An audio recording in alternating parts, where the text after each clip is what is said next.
আসসালামু আলাইকুম রহমতুল্লাহ। ডাক ও টেলিযোগাযোগ মন্ত্রী বর্তমানে নাহিদ ভাই আপনাদেরকে দৃষ্টি আকর্ষণ করছে আপনাকে যে আগের জন্মে তো পারে না, আপনি দেখি এটা বাস্তবায়ন করতে পারেন কিনা।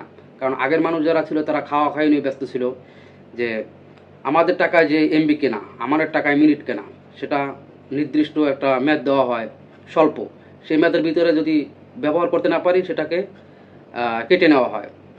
এইটার একটা সংশোধন চাচ্ছি, যদি সম্ভব হয় দেখি আপনি এটা বাস্তবায়ন করতে পারেন কিনা। যে যদি পরবর্তীতে সে রিসার্চ করে, সেটা এমবির জন্য হোক প্লাস মিনিটের জন্য হোক, তখন যেন সেইটা ওটার সাথে যোগ করা হয় বা আনলিমিটেড করা যায় কিনা। হয়তো আনলিমিটেড করা গেলে সেক্ষেত্রে একটু সেটার টাকার ভ্যালুটা একটু বেশি আসে। তো সেক্ষেত্রে আনলিমিটেড না করলেন পরবর্তীতে যদি সেটা সে রিসার্চ করে, সেই মাধ্যম দ্বারা যদি সেটাকে ব্যাক করানো যায়, সেটা ওটার সাথে যদি তার 5 এমবি থাকুক সেটা ওটার সাথে অ্যাটাচ হবে, 500 এমবি থাকুক সেটা ওইটার সাথে অ্যাটাচ হবে, 5 মিনিট থাকুক সেটা ওটার সাথে অ্যাটাচ হবে, এবং 5,000 মিনিট থাকুক সেটা ওটার সাথে অ্যাটাচ হবে। এই ধরনের একটা সিস্টেম করা যায় কিনা এটা একটু আপনি বিবেচনা করে দেখবেন।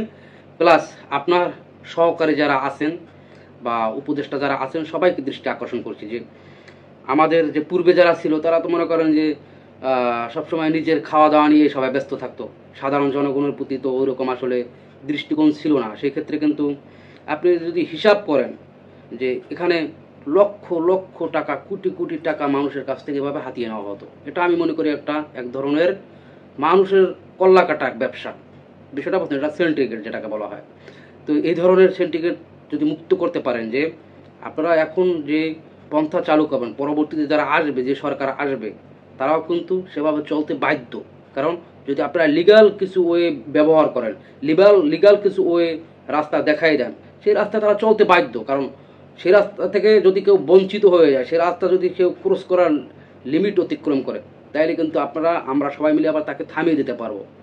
তো সেই ক্ষেত্রে একটু বিবেচনা করে দেখবেন যে আমাদের সেই মিনিট, আমাদের সেই এমবি, যেটাই হোক না কেন, যেটা একটা লিমিট টাইমের ভিতরে যদি ইউজ না করে সেটাকে আবার আমাদের কাছ থেকে কেড়ে নেওয়া হয়, সেইটা যদি আমরা ফিরে পাই, আমরা যেহেতু ভুক্তভোগী, সেক্ষেত্রে আমাদের এই কথাগুলো শেয়ার করলাম। যদি আশা করি এই ভিডিওটা ভালো লাগে, সবাই শেয়ার করে নাহিদ বের পর্যন্ত পৌঁছে দেবেন, এবং যারা তথ্য এবং যারা উপদেষ্টা আছেন সবার কাছে এই বিষয়টা পৌঁছে দেওয়ার চেষ্টা করবেন ভিডিওটা শেয়ারের মাধ্যমে। ধন্যবাদ সবাইকে।